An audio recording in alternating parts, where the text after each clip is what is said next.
Chapter 5। Hello guys, good morning. तो आगे जानते हैं क्या होता है। घर जाते ही एकांश गुस्से में 2 बजे रात में ही इस नए बॉडीगार्ड को लाने के लिए बोलता है। ये सुनकर सभी बॉडीगार्ड डर जाते हैं, अब क्या होगा उसके साथ।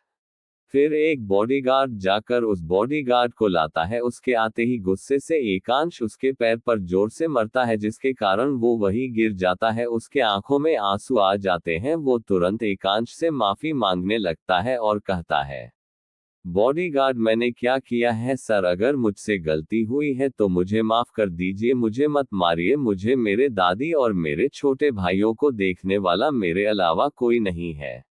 ये सुनते ही एकांश के हाथ से लोहे का नीचे गिर जाता है और कुछ सोचने लगता है। फिर वो डॉक्टर को कॉल करके बुलाता है और उस बॉडीगार्ड को हॉल में सोफे पर बैठने का इशारा करता है। उसके सामने वाले सोफे पर एकांश भी बैठ जाता है, जिससे बॉडीगार्ड डरा हैरान परेशान होकर एकांश को देखने लगता है और जैसे ही कुछ कहने को होता है वो तुरंत उसे चुप कराकर बैठने के लिए बोलता है। डॉक्टर आते ही पहले एकांश को ग्रीट करते हैं, फिर इलाज करके चले जाते हैं।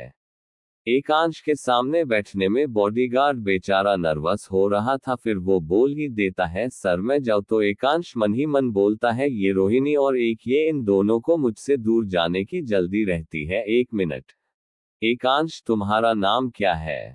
बॉडीगार्ड रोहन। एकांश मन में इन दोनों का नाम भी मिलता जुलता है, वो भी पूरा का पूरा पिछले जन्म में भाई बहन थे क्या? रोहन सर क्या हुआ? एकांश कुछ नहीं, वैसे तुमने उससे खाना क्यों दिया था कार में? रोहन वो सर रोहिणी दीदी वो मुझे नहीं जानती, पर मैं उनको जानता हूँ, उन्होंने ही तो मेरे दादी का इलाज किया था और वो पैसे भी अपनी सैलरी में से कटवा दिया था और वो बहुत भूखी लग रही थी इसलिए मैंने दे दिया।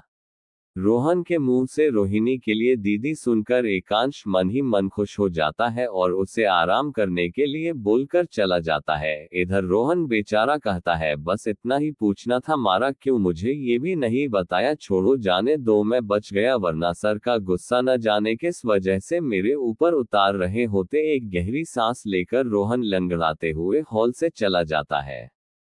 सुबह हो चुकी थी और रोहिणी अभी तक नहीं उठी थी। रोहिणी की मम्मी सरिता देवी जी रोज की तरह खाना बना रही थी। आज संडे था इसलिए सरिता जी ने रोहिणी को उठाना ठीक नहीं समझा, क्योंकि हॉस्पिटल से रोज रोहिणी थकी हुई आती थी। रोहिणी के पापा रमेश कुमार पुलिस कांस्टेबल थे, वो भी रिटायर हो चुके थे। वो सुबह अपनी चाय के साथ अखबार पढ़ रहे थे।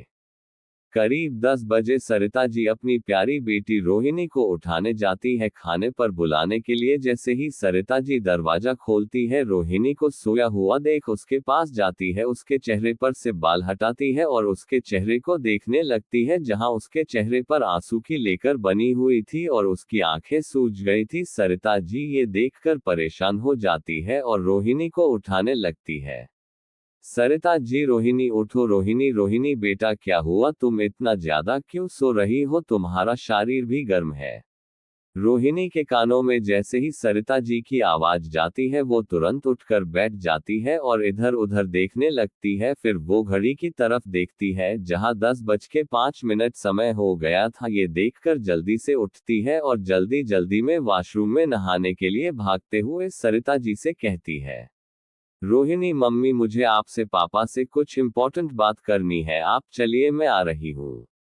पर सरिता जी अभी भी परेशान हुए बेड पर बैठी रह जाती है। फिर उठकर बाहर डाइनिंग टेबल पर रोहिणी का इंतजार करती है।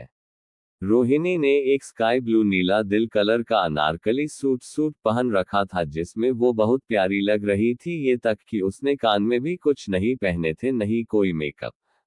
सरिता जी रोहिणी को देखकर समझ जाती है कि आज रोहिणी का मूड अच्छा नहीं है। वो हल्की सी स्माइल करते हुए रोहिणी की तरफ देखती है तो रोहिणी भी स्माइल कर देती है। डाइनिंग टेबल पर बैठते हुए रोहिणी सरिता जी से कहती है, रोहिणी मैमी पापा जी को भी बुला लीजिए, मुझे जरूरी बात करनी है। सरिता जी रमेश जी को बुलाकर लाती है। रमेश जी बैठते हुए, क्या हुआ रोहिणी बेटा, बोलो क्या बात करनी है। रोहिणी मैमी पापा मुझे परमिशन चाहिए, आप लोगों की 2 महीने के लिए कैंप लगा है दूसरे राज्य में, तो मैं और मेरे टीम मेंबर साथ में जा रहे हैं। गरीब बच्चों का और बुजुर्ग लोगों के लिए मेडिकल कैंप लग रहा है। रमेश जी पर बेटा किस राज्य में जाना है? रोहिणी पापा अभी बताया नहीं गया है, 4 ग्रुप है जिसमें सिलेक्ट हो जाओ। रमेश जी अच्छा ठीक है बेटा, ये अपना ख्याल रखना, कब जाना है अभी? रोहिणी हाँ अभी बैग पैक कर लिया है। सरिता जी फिर तुम रोई क्यों थी? रोहिणी अपने मम्मी से गले लगते हुए आपसे दूर जा रही हूं न इसलिए मम्मी। रोहिणी की आंखों में फिर से आंसू आ जाते हैं, सरिता जी भी रोने लगती है। ये सब रमेश जी देखकर सरिता जी से अब जाने भी दो, अपनी बेटी को कि साथ में जाएंगी कहकर हंसने लगते हैं। हाँ हाँ हाँ।